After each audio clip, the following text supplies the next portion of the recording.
ॐ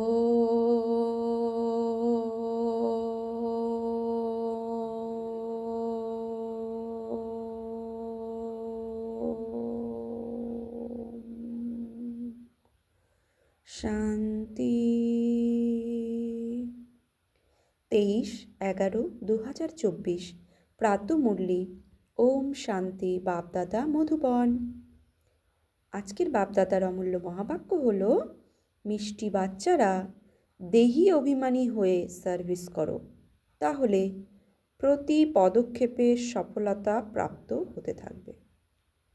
মিষ্টি বাচ্চারা, দেহি অভিমানী হয়ে সার্ভিস করো, তাহলে প্রতি পদক্ষেপে সফলতা প্রাপ্ত হতে থাকবে। প্রশ্ন আজকের মুরলি থেকে, কোন স্মৃতিতে থাকলে দেহ অভিমান আসবে না? উত্তরে বাবা বলছেন, সদা স্মৃতিতে যেন থাকে যে আমরা হলাম গডলি সার্ভেন্ট। সার্ভেন্টের অর্থাৎ সেবাধারীদের কখনো দেহ অভিমানে আসতে পারে না। যত যোগে থাকবে ততই দেহ অভিমান ভঙ্গ হতে থাকবে। তো যত আমি আত্মা এই অনুভব করে এই স্থিতিতে স্থিত হয়ে পরমপিতা পরমাত্মার সাথে বুদ্ধি তার যুক্ত করব, তত আমি দেহ এই অভিমান আমার ভঙ্গ হতে থাকবে। তো বাবা বলছেন আজকের মুরলি থেকে আবার প্রশ্ন, দেহ অভিমানীদের ড্রামা অনুযায়ী কোন দণ্ডপ্রাপ্ত হয় তাদের বুদ্ধিতে? উত্তরে বাবা বলছেন, এই জ্ঞান বসবেই না। কোন জ্ঞান? বাবা যে জ্ঞান দিচ্ছেন তাদের বুদ্ধিতে এই জ্ঞান বসবেই না। ধনী ব্যক্তিদের ধনের কারণে দেহ অভিমান থাকে, তাই তারা এই জ্ঞান বুঝতে পারে না। এও এক প্রকার দণ্ড। তো তারা যে ভগবান এই দুনিয়াকে পরিবর্তন করে নতুন সৃষ্টি রচনা করার জন্য পরম ধাম থেকে ব্রহ্মার শরীরের আধার নিয়ে এই মহাবাক্য আমাদের শোনাচ্ছে, সময়ের পরিচয় দিয়েছেন, আত্মার পরিচয় দিয়েছেন। এই যে জ্ঞান, এই জ্ঞান দেহ অভিমানী অর্থাৎ ধনী ব্যক্তিরা বুঝতে পারবে না, তাই এটাও ওদের এক প্রকার দণ্ড যা তাদের প্রাপ্ত হয়। গরিব মানুষ সহজে বুঝে নেয়। ওম শান্তি। আত্মিক পিতা ব্রহ্মার দ্বারা জ্ঞান প্রদান করছেন, স্মরণ করো, তাহলে এইরূপ হবে। শতপ্রধান হয়ে নিজের স্বর্গে প্রবেশ করবে। শতপ্রধান হয়ে নিজেদের স্বর্গে প্রবেশ করবে। এই কথা শুধু তোমাদের বলা হয় না, বরং এই সংবাদ তো সম্পূর্ণ ভারতে, এমনকি বিদেশেও যাবে সবার কাছে। অনেকের সাক্ষাৎকারও হবে। কার সাক্ষাৎকার হওয়া উচিত? তাও বুদ্ধি দ্বারা বুঝে নেওয়া উচিত। বাবা ব্রহ্মার দ্বারাই সাক্ষাৎকার করিয়ে বলেন, প্রিন্স হতে হলে যাও ব্রহ্মা বা ব্রাহ্মণদের কাছে। তো অন্তমে ওই ধনী ব্যক্তিদেরই সাক্ষাৎকার করাবে, তখন তাদের পশ্চাতাপ হবে আর ওটাই তাদের দণ্ড হবে। তো ইউরোপবাসীরাও এই জ্ঞান বুঝতে চাই। ভারত যখন স্বর্গ ছিল তখন কাদের রাজত্ব ছিল এই কথা সম্পূর্ণভাবে কেউ জানে না। ভারতই হ্যাভেন বা স্বর্গ ছিল। এখন তোমরা সবাইকে বোঝাচ্ছ, এ হলো সহজ রাজ্য, যার দ্বারা ভারত স্বর্গ বা হ্যাভেনে পরিণত হয়। বিদেশিদের বুদ্ধি তবু অনেক ভালো, তারা চট করে বুঝে নেবে।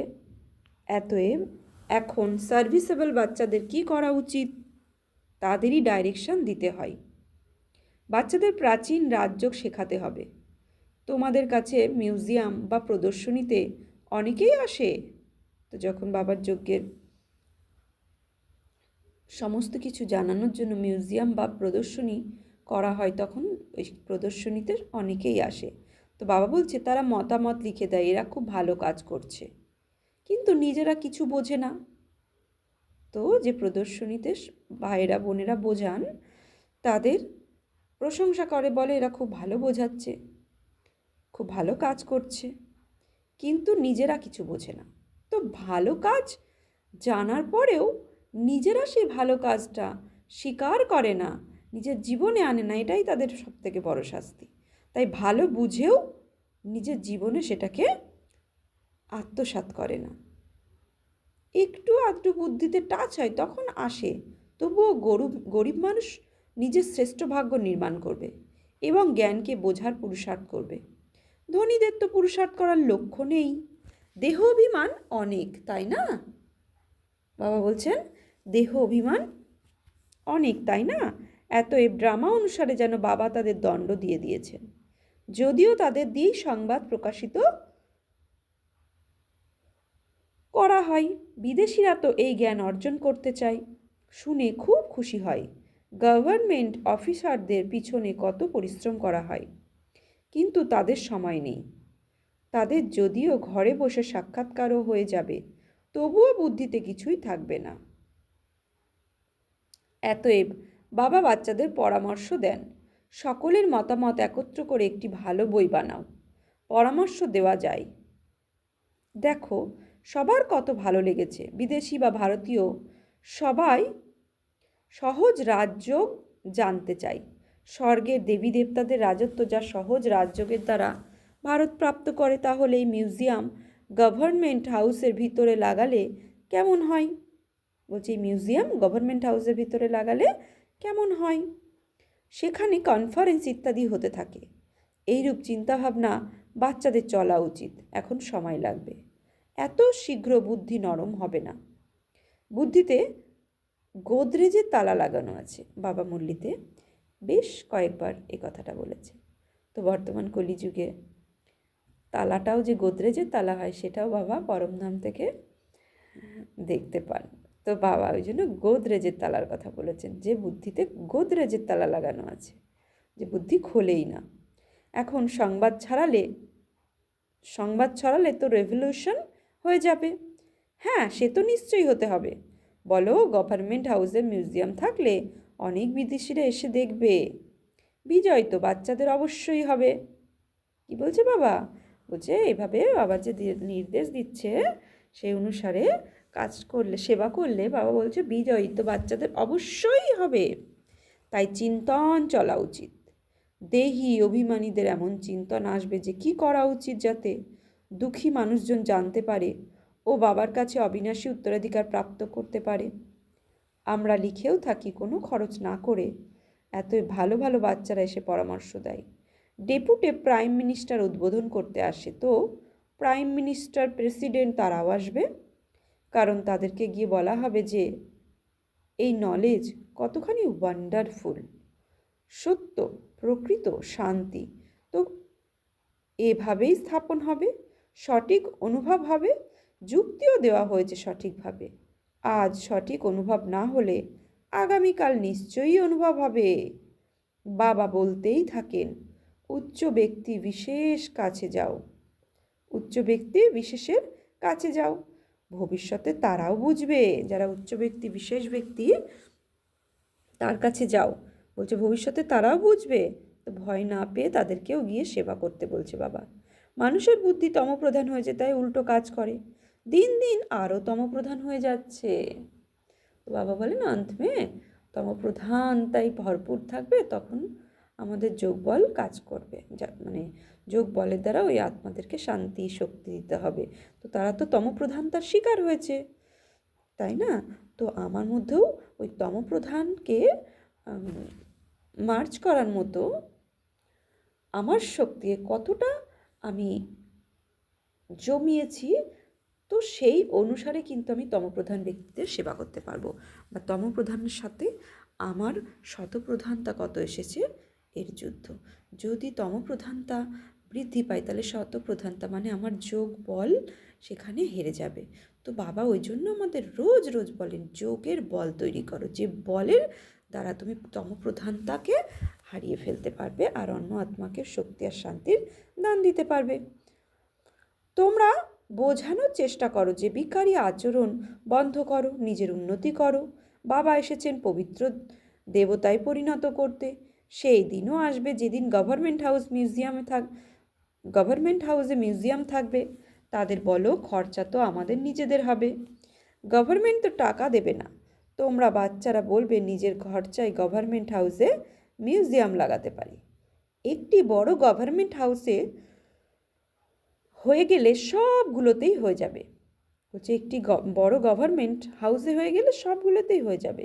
বোঝানোর জন্য কেউ থাকা চাই। তাদের বলো সময় নির্দিষ্ট করে দিতে, সেই সময় এসে কেউ কেউ এসে বোঝানোর কাজটা করবে। কোনোরূপ খরচা না করেই জীবন নির্মাণের পথ বলে দেওয়াও হবে। এই সব ভবিষ্যৎ হবে। বাবা বলছে এইসব ভবিষ্যতে হবে। কিন্তু বাবা বাচ্চাদের দিয়েই বলেন, ভালো ভালো বাচ্চারা যারা নিজেদের মহাবীর ভাবে তাদেরকে মায়া আক্রমণ করে। খুব উঁচুতে এই লক্ষ্য, একটুও যেন দেহ অভিমান না আসে। আমি এই সার্ভিস করি, সেই সার্ভিস করি, এগুলো দেহ অভিমান। বাবা বলছে এগুলো একটুও যেন না আসে, কেননা আমি কিছুই করি না, আমাকে দিয়ে বাবা করান। আমরা তো হলাম গডলি সার্ভেন্ট, আমাদের সংবাদ পৌঁছে দিতে হবে। এতেই গুপ্ত পরিশ্রম আছে। তোমরা জ্ঞান ও যোগবলের দ্বারা নিজেদেরকে বোঝাও। এতে গুপ্ত থেকে বিচার সাগর মন্থন করলে নেশা বাড়বে। খুব স্নেহের সাথে বোঝাবে। বেহাদের অর্থাৎ অসীম জগতের বাবার অবিনাশী উত্তরাধিকার প্রতিকল্পে ভারতবাসীরাই প্রাপ্ত করে। 5000 বছর পূর্বে এই লক্ষ্মীনারায়ণের রাজত্ব ছিল। এখন তো বলা হয় বেশ্যালয়। সত্যযুগ হলো শিবালয়। তো বিষযুক্ত মানে বিষয় বিকারে আকৃষ্ট, যেটাকে বেশ্যালয় বলা হয়। সত্যযুগ হচ্ছে শিবালয়। শিবালয় অর্থাৎ শিব বাবার শ্রীমতের দ্বারা রচিত দুনিয়া, সেটাকে শিবালয়, যেটা সত্যযুগ বলা হয়। পরমধামকেও শিবালয় বলা হয়, বাবা মুরলীতে একবার বুঝিয়েছেন। তো ওই হলো শিব বাবার স্থাপনা, এ হলো রাবণের স্থাপনা, কলিযুগী বেশ্যালয়। রাত দিনের তফাৎ আছে। বাচ্চারা অনুভব করে যথাযথভাবে আমরা কী রূপ। বাবা বলছেন যথাযথভাবে আমরা কী রূপে পরিণত হয়েছিলাম। বাবা নিজ সম তৈরি করেন। মূল কথা হলো দেহি অভিমানী হওয়া। দেহি অভিমানী হয়ে বিচার করতে হয় যে আজ আমাদের অমুক প্রাইম মিনিস্টারকে গিয়ে বোঝাতে হবে, তার দিকে দৃষ্টি নিক্ষেপ করলে সাক্ষাৎকার হতে হবে। তোমরা দৃষ্টি দিতে পারো। যদি দেহি অভিমানী হয়ে থাকলে তাহলে তোমাদের ব্যাটারি ভরে যাবে। তো যত আমি আত্মা, এই নিশ্চয়ই করে থাকবো আমি আত্মা, আমি দেহ নই। দুই ভ্রুয়ের মাঝে আমি জ্যোতিবিন্দু, এক প্রকাশময় শ্রীতারা। আমি মাইট স্বরূপ আত্মা, দিব্য প্রকাশময় আত্মা। তো বারবার আমি আত্মায় প্র্যাকটিস করতে হবে। ব্রহ্মা বাবাও কি করতেন? আমি আত্মা, যশোদা আত্মা, হ্যাঁ, তার কন্যা আত্মা, পুত্র আত্মা, সব নাম ধরে ধরে আত্মা বলে দেওয়ালে লিখে রাখতেন, লিখে প্র্যাকটিস করতেন। তো আমরা দেহ অভিমানে এতটাই পাক্কা হয়ে গেছি, তাহলে অপোজিট দেহি অভিমানী হতে গেলে আমাকে অতটাই পাক্কা হতে হবে, প্র্যাকটিস করতে হবে যে আমি আত্মা। তাই বাবা বারবার মুরলিতে এটার উপরই জোর দেন যে দেহি অভিমানী হয়ে বসো নিজেকে, আত্মা নিশ্চয় করে বাবার সঙ্গে যোগযুক্ত হবে, তবেই আত্মার যে ব্যাটারি অর্থাৎ আত্মার যে গুণ শক্তি সব ভরপুর হবে। গরিব মানুষ চট করে নিজের ব্যাটারি ভরতে পারে, কারণ বাবাকে অনেক স্মরণ করে। জ্ঞান ভালো আছে, কিন্তু যোগ কম থাকলে ব্যাটারি ভরবে না, কারণ দেহের অহংকার অনেক থাকে, যোগ একেবারে নেই। তাই জ্ঞানবান শক্তিশালী নয়। তলোয়ারে ধার বা শক্তি থাকে, বলছে তলোয়ারেও ধার বা শক্তি থাকে। সেই তলোয়ার 10 টাকার হয়, 50 টাকারও হয়। গুরু গোবিন্দ সিংয়ের তলোয়ারের সুখ্যাতি আছে, এতে হিংসার কোনো ব্যাপার নেই। দেবতারা হলেন ডাবল হিংসক। আজ ভারত এমন, কালকের ভারত অন্যরকম হবে। এতএব বাচ্চাদের কতখানি খুশির অনুভব হওয়া উচিত। গতকাল আমরা রাবণ রাজ্যের ছিলাম, তখন অশান্তির সীমা ছিল না। আজ আমরা পরম পিতা পরমাত্মার সঙ্গে আছি। বাবা বলছে গতকাল আমরা রাবণ রাজ্যে ছিলাম, তখন অশান্তির সীমা ছিল না। আজ আমরা পরমপিতা পরমাত্মার সঙ্গে আছি। এখন তোমরা হলে ঈশ্বরীয় পরিবারের সদস্য। সত্যযুগে তোমরা থাকবে দেবী পরিবারের। এখন স্বয়ং ভগবান আমাদের পড়াচ্ছেন। আমরা কত স্নেহ ভালোবাসা প্রাপ্ত করি ভগবানের কাছে। অর্ধকল্প রাবণের স্নেহ প্রাপ্ত করে বানরে পরিণত হই। এখন অসীম জগতের বাবা ভালোবাসা পেয়ে তোমরা দেবতায় পরিণত হও। 5,000 বছরের কথা তারা লক্ষ বছর লিখে দিয়েছে। ব্রহ্ম বাবাও তোমাদের মতন পূজারী ছিল। ব্রহ্মা বাবা কী করতো? বাড়িতে বিষ্ণুর মন্দির ছিল, বিষ্ণুকে ভোগ না লাগিয়ে বাড়ির কোনো ফ্যামিলির মানে পরিবারের কেউ একজনও কিছু গ্রহণ করতে পারবেন, এরকম স্ট্রিক্ট ডিসিপ্লিনবাদী ছিলেন। তো ব্রহ্মা বাবা আমাদের মতো পূজারী ছিলেন, খুব বড় ভক্ত ছিলেন বিষ্ণু, তাই না? তো বৃক্ষের সবচেয়ে শেষে দাঁড়িয়ে আছে। সত্যযুগে তোমাদের কাছে অসীম ধন সম্পদ ছিল। তারপরে যে মন্দিরগুলি নির্মাণ হয়েছিল সেখানে অসীম ধনরাশি ছিল, যা লুট হয়েছে। মন্দির তো আরও অনেক হবে, প্রজাদের মন্দির থাকবে, প্রজা তো আরও বেশি ধনী হয়। প্রজার কাছে রাজার অর্থ ঋণ নেই। এই দুনিয়া খুব নোংরা, সবচেয়ে নোংরা শহর হলো কলকাতা। এই স্থানকে পরিবর্তন করার পরিশ্রম বাচ্চারা তোমাদেরই করতে হবে। যে করবে সে পাবে। দেহ অভিমান হলেই পতন হবে। মন মনোভাবের অর্থ বোঝো না, শুধু শ্লোক মুখস্থ করে নেয়। বাবা কি বলছে? গীতার শ্লোক মুখস্থ করে নেয়, মন মনোভাবের অর্থ বোঝে না। জ্ঞান তো তাদের বুদ্ধিতে থাকতে পারে না। শুধুমাত্র বাচ্চারা তোমাদের ছাড়া কোনো মঠপন্থী দেবতা হতে পারে না। প্রজাপিতা ব্রহ্মা কুমার কুমারীরা ব্রাহ্মণ না হলে দেবতায় পরিণত হবে কিভাবে? যারা কল্পপূর্বে হয়েছে তারাই হবে। সময় লাগে। কল্পবৃক্ষটি বড় হলে বৃদ্ধি তো হতেই থাকবে। পিপীলিকার পথ চলা থেকে বিহঙ্গ মার্গ হবে। তো এখানে বিহঙ্গ মার্গ এক ভাই কোশ্চেন করেছে যে বিহঙ্গ মার্গের সেবা বাবা বলেন সেটা কি? তো পিপীলিকার পথ চলা থেকে বিহঙ্গ মার্গের সেবা হবে। এখানেই বোঝা যাচ্ছে যে পিপীলিকার পথ ধীরে ধীরে চলে, তাই না পিপীলিকা? তো তারপরে বিশাল সেবা হবে। তো এই সেবাও ধীরে ধীরে শুরু হয়েছিল, তারপরে এখন বেহাদের, বিহঙ্গ মার্গ অর্থাৎ বেহাদের সেবা ভীষণ বড়, দুনিয়াতে সমস্ত জায়গায় সেবা ছড়িয়ে যাবে। তো বিহঙ্গ মার্গের সেবা আলটিমেটলি এসে পৌঁছেই গেছে, কিন্তু শুরুতে কি পিপীলিকার পথের মতোই চলা হয়েছিল ধীরে ধীরে ধীরে ধীরে। বাবা অব্যক্ত হওয়ার পরে 1969-এর পরে এ সেবা বিহঙ্গ মার্গের সেবা হতে থাকে, তাই না? এখন তো আরও বিহঙ্গ মার্গের সেবা, অর্থাৎ বিশ্ব জুড়ে এ সেবা চলছে। তো বাবা বোঝান, মিষ্টি বাচ্চারা বাবাকে স্মরণ করো, সদর্শন চক্র ঘোরাও। তোমাদের বুদ্ধিতে সম্পূর্ণ চক্রে 84 চক্র আছে। তো তোমরা ব্রাহ্মণরাই আবার দেবতা ও ক্ষত্রিয় কুলের বংশধর হও। সূর্যবংশী ও চন্দ্রবংশীর অর্থও কেউ বোঝে না, পরিশ্রম করে বোঝানো হয়, তবুও বোঝে না। তো বুঝে নিতে হয়। এখনও সময় হয়নি, তবুও আসে। তারা ভাবে বাইরে ব্রহ্মা কুমারীদের এমন নাম, ভিতরে গিয়ে দেখি তো তারা কি বলে। এরা তো খুব ভালো কাজ করছে, এরা তো মানুষের মাত্রই চরিত্র সূত্র করে। দেবতাদের চরিত্র দেখো কেমন, সম্পূর্ণ নির্বিকারী, সম্পূর্ণ নির্বিকারী, 16 কলা সম্পন্ন, অহিংসা পরমধর্ম, মর্যাদামে পুরুষোত্তম। তো এই হচ্ছে দেবী দেবতাদের ডিগ্রি। বাবা বলেন কাম হলো মহাশত্রু। এই 5টি ভূতের জন্য তোমাদের চরিত্র খারাপ হয়েছে। কি 5টি ভূত? কাম, ক্রোধ, লোভ, মোহ, অহংকার। কাম হচ্ছে মুখ্য, শ্রীমদ্ ভগবদ গীতাতে ওই জন্য কামের ওপরেই জোর দেওয়া হয়েছে। হে অর্জুন, কাম হলো মহাশত্রু। তুমি জ্ঞানরূপী তলোয়ারের দ্বারা তুমি তার উপর বিজয় প্রাপ্ত করতে পারো। তো তার মধ্যে মুখ্য হচ্ছে কাম, আর 5টাই হচ্ছে আমাদের চরিত্র খারাপ করেছে। 5 ভূত। যে সময় বোঝানো হয় সেই সময় ভালো হয়, বাইরে গিয়ে সব কিছু ভুলে যায়, তখন বলা হয় শত শতবার করা হয় শৃঙ্গার। এই বাবা গালমন্দ করেন না, বোঝান দেবী আচার আচরণ রাখো, ক্রোধের বশে চিৎকার করো কেন? স্বর্গে ক্রোধ হয় না। বাবা সব কিছু সামনে বোঝাতেন। তো ক্রোধের বশে চিৎকার হলে কি হয়? সেটা বিকারী হয়ে গেলাম। তো স্বর্গে তো এই ক্রোধ যাবে না, কেননা স্বর্গে ক্রোধ হয়ই না। তো এই সংস্কার নিজের মধ্যেই মার্জ করা যাবে না। তো বাবা সব কিছু সামনে বোঝাতেন, কখনো রাগারাগি করতেন না। বাবা সব রিফাইন করে বোঝান। ড্রামা নিয়ম অনুযায়ী চলতে থাকে, ড্রামায় কোনো ভুল নেই, অনাদি অবিনাশী নির্দিষ্ট আছে। ভালো ভালো যা অ্যাক্ট চলে সেসব আবার 5,000 বছর পরে হবে। অনেকে বলে এই পাহাড় ভেঙে পড়ে গেলে আবার তৈরি হবে কিভাবে? নাটক দেখো, মহল ভাঙে, নাটক আবার রিপিট হলে সেই অক্ষত মহল আবার দেখবে। এইরূপ হুবহু রিপিট হয়, বুঝতে বুদ্ধির প্রয়োজন আছে। কারো বুদ্ধিতে বসানো খুব মুশকিল হয়ে যায়। বিশ্বের হিস্ট্রি জিওগ্রাফি কি না? রাম রাজ্যে দেবী দেবতাদের রাজত্ব ছিল, তাদের পুজো হতো।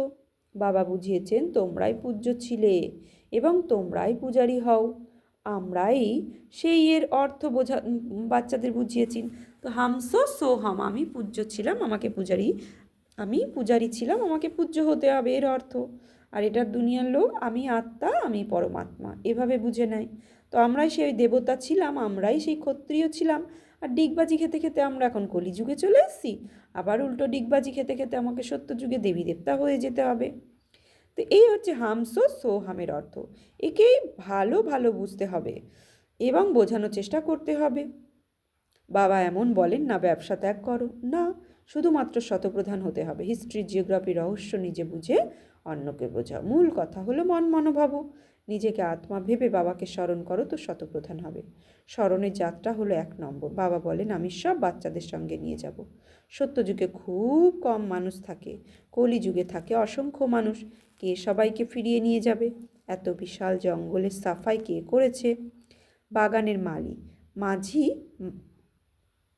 বাবাকেই বলা হয়। তিনিই দুঃখ থেকে মুক্ত করে, ওই পারে নিয়ে যান। পড়াশুনো কতখানি মিষ্টি লাগে, কারণ নলেজ হলো সোর্স অফ ইনকাম। তোমরা তো অসীম খাজানা প্রাপ্ত করেছো।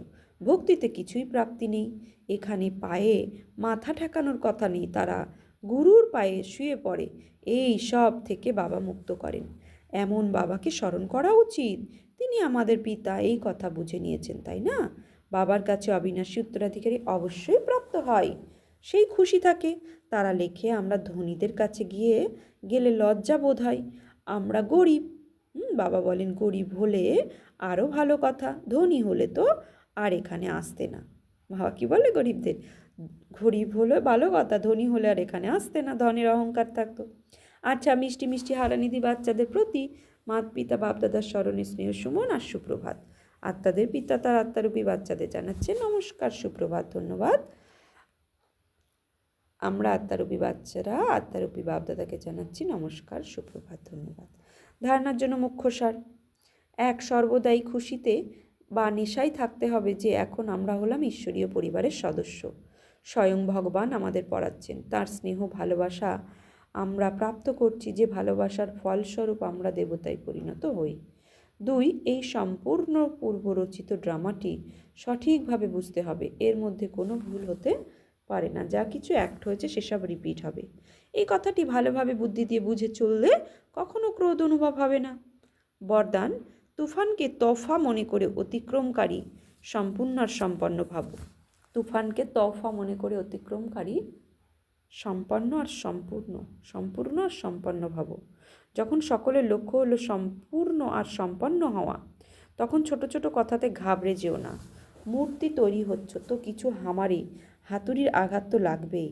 যে যত এগিয়ে থাকে তাকে তত বেশি তুফান অতিক্রম করতে হয়, কিন্তু সেই তুফান তাদের কাছে তুফান মনে হয় না, তফা অর্থাৎ গিফট মনে হয়। এই তুফানও অনুভবী হওয়ার গিফট হয়ে যায়। এই জন্য বিঘ্নকে ওয়েলকাম করো আর অনুভবী হয়ে এগিয়ে যেতে থাকো। স্লোগান: অমনোযোগিতাকে সমাপ্ত করতে হলে সচিন্তনে থেকে নিজের চেকিং করো।